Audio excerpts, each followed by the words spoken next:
Yo, what is up guys, and welcome to the day 52 recap of the 2016-2017 NBA season. Alright, so LeBron James, Kyrie Irving, and Kevin Love all sat out last night. What was left of the Cavs was playing against the Memphis Grizzlies. Marcus Gasol sat out the last game. The teams just played each other back to back, alright? Last time it was in Cleveland, this time it was in Memphis. This time for the Cavs, the Cavs are like, yo, you know what? We beat them last 10 days, sat out Marcus Gasol. Now let's give our guys some rest. You know, Kevin Love, Kyrie Irving, and LeBron James, y'all all aren't playing tonight. You know, JR, go get some buckets. That's basically what Cleveland said. And they're getting a bit of heat for it. I understand. I understand that resting your players is important, especially for a team that plans on making it deep into the postseason. This is a Cleveland team that's only goal is to win an NBA championship, and staying healthy and rested is a key part to win that championship. I can see why they'd rest players, but I can also see why people are upset that they are resting players, especially the people in Memphis, the people that went to the game, the people that paid good money for those tickets to go to that game to see their team play against one of the best teams in the NBA, to see their team play against Kyrie Irving, LeBron James, and Kevin Love, not to play against Iman Shumpert, J.R. Smith, and freaking Channing Frye. That's not what they played. That's not a big three. They did not pay to see that. And depending on the team that your team is playing against, ticket prices do change. If your team is playing against the Cavs, the Warriors, a team like that, ticket prices are much higher than if they're playing against the Philadelphia 76ers or the Sacramento Kings. Ticket prices do fluctuate because they know, they'll pay more to see this game than they will to see that game. I can guarantee you they'll pay more to go see LeBron James than they will go see freaking Ersan Ilyasova. So to buy your tickets, get to the game and be like, oh, by the way, those players that you came to see play, they're not playing. So that's what people are upset with. That's what people are upset with. And this is the only time that the Memphis fans were gonna get to see LeBron James. It's the Western Conference versus Eastern Conference. Cleveland only plays in Memphis once a season. So that was it. That was it. Of course Memphis won. There would be a huge problem if they didn't. It was actually much closer than I expected it to be, 93 to 85. So, much closer than I expected it to be. But still, I don't know how I feel about it. Right now, it's not like I'm upset about it or anything. But then again, if it happened to me, I have to think about if it happened to me, if I went to a Pistons game and then against the Cavs, and then the Cavs big three didn't play. At the same time, I'd be kind of happy because my Pistons most likely won. But at the same time, I paid extra money because LeBron James, Kevin Love, and Kyrie Irving were supposed to be playing. So that would be disappointing. Speaking of sitting out, DeMarcus Cousins sat out last night too, DeMarcus Cousins sat out. Rudy Gay was already injured. And this kind of shows you why Sacramento doesn't want to trade DeMarcus Cousins, They got freaking torched by the Houston Rockets, 132 to 98. Check this out. The Houston Rockets had more assists. The Houston Rockets had 40 assists. Then the freaking Sacramento Kings had field goals. The Sacramento Kings made 39 shots. The Houston Rockets had 40 assists. The Houston Rockets had 40 assists on 50 made field goals. That is like Warriors status right there. I forget how many assists it was early in the season the Warriors had, but it was like something crazy like this too, where the Houston Rockets 40 assists on 50 field goals. That is a beautiful team basketball right there. That is what I would love to see from any team. If any team can get only 10 less assists than field goals made, then they have played an absolutely excellent game. You can't ask for much of a better offensive game than that. James Harden had a triple-double. He had 14 of the assists. He had 15 points, 14 assists, and 11 rebounds. He only shot the ball 7 times. He was looking to facilitate more than to get his own offense. Sam Dekker had a really good game off the bench. He's been looking really good this season. He's looking much better this season than, of course, he was last year. He had 19 points off the bench and 8 of 10 shooting, also has 7 rebounds. He's having a pretty good season coming off their bench. Not much to say here. This is pretty much why the Sacramento Kings won't trade DeMarcus Cousins, because without him, they don't have a team. And speaking of which, Matt Barnes said something that I thought was really funny after the game. He said that this was an opportunity for other players to step up. No, see, that's normally what you would say when, the Rudy Gay is injured, DeMarcus Cousins sits out. You would say, yeah, someone else has to step up. But the thing is, who else? Who else does this team have? Is Anthony Tolliver about to step up? Omar Caspery? Garrett Temple? Who else do you have to step up? You gonna step up, Matt Barnes? Is that what you're saying? You gonna step up? I mean, you had 9 points. Matt Barnes. Why didn't you step up? I'm just saying. The opposite opposite of step up and step down, which is apparently what Oklahoma City Thunder have done these past couple of games, because they have just looked outright trash. I mean, I know Victor Oladipo is out. I know Victor Oladipo is out. Now you just got blown out 2 games in a row. You got blown out last night by the Utah Jazz, 109-89. And then you got blown out by the Portland Trailblazers the other night as well. Russell Westbrook had back-to-back bad games. Yesterday was probably his worst of the season. He had 27 points. He had 27 points, but he was 7 of 25 from the field. The only reason he had those 27 points was because he got to the free throw line 13 times. And on top of that, he had 6 rebounds, 5 assists. On any other player, that would still be seen as a pretty good game. But to Russell Westbrook, we hold him to higher standards, especially since he also had 5 turnovers to go along with his 5 assists. So, that's not a good ratio at all right there.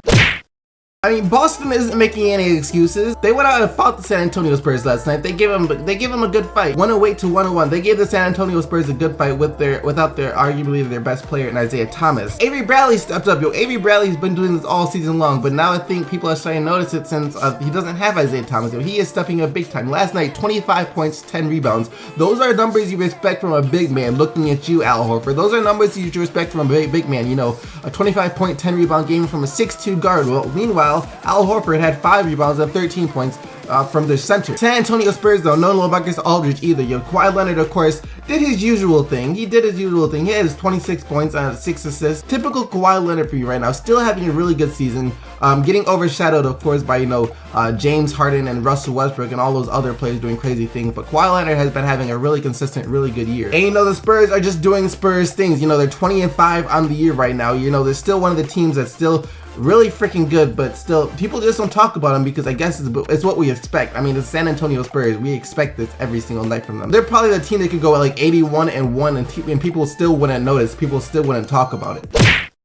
My Pistons had better be lucky that they pulled this game through. The Pistons have to be lucky that they pulled this game too. I was on Spirit Airlines about to order my ticket down to Dallas, and I was about to let this team have it. I was about to rip the entire organization a new one because they had just got blown up by Philly the last game. Yes, the Pistons got blown up by Philadelphia 76ers. We took the biggest L in the history of L's basically that night. And we were on the verge of taking another one this game against the Dallas Mavericks. We were down by 12 at one point to the Dallas Mavericks. And I was getting a bit nervous. I had stopped tweeting. I had stopped doing anything because I was just like, you know what?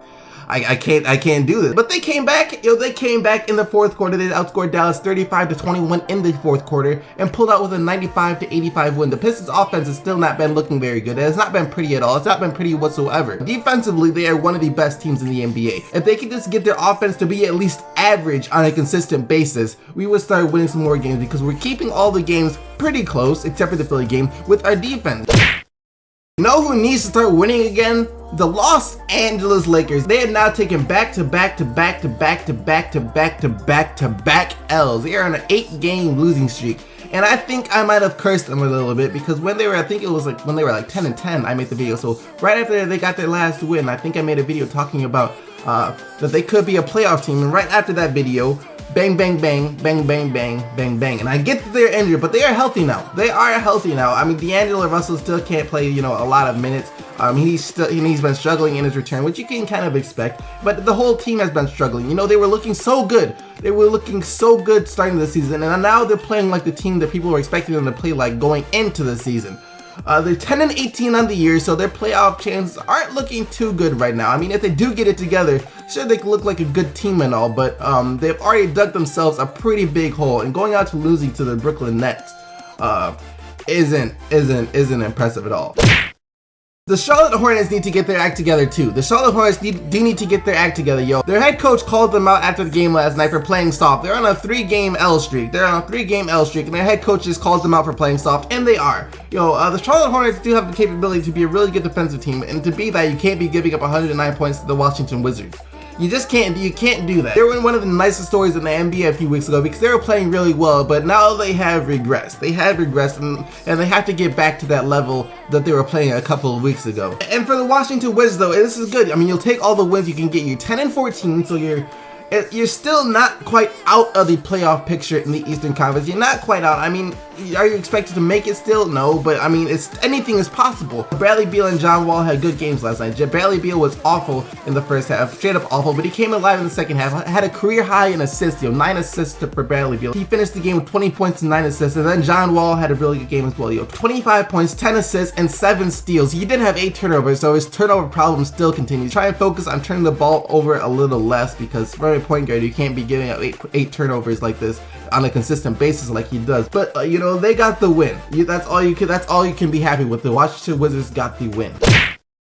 And the Clippers got the win again too. It was a kind of a scare. The Orlando Magic did give them a little bit of a scare. Austin Rivers had a fantastic game. He was lights out from 3, 7 of 10 from 3. He had 25 points. The Clippers are playing a really small lineup where they're playing JJ Redick, Austin Rivers at the 3, and Chris Paul. So their lack of size at the 3 guard is going to hurt them. I mean, that's what's going to probably be the dagger, because once they get matched up against someone like Golden State or even San Antonio with Kawhi Leonard or any team with like a dominant small forward, they are going to struggle because Austin Rivers cannot guard those players. He's not strong enough to guard those players. Last night it showed, even though Aaron Gordon, who was a power forward playing small forwards, they had basically a shooting guard backslash point guard trying to guard a power forward backslash small forward who's actually a power forward. Aaron Gordon went out for 33 points. But you'll take that if you're the Los Angeles Clippers, because Aaron Gordon isn't the best shooter. So if he's going 4 of 8 from 3, you just have to bow your head and be like, yo, he was on fire. There's nothing we can do about that. Those nights do happen, but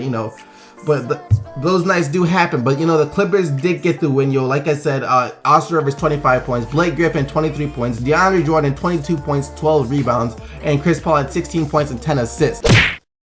The Pacers have won a couple of games in a row. And I was ready to say, you know what? They're finally getting it together. They are finally getting it together.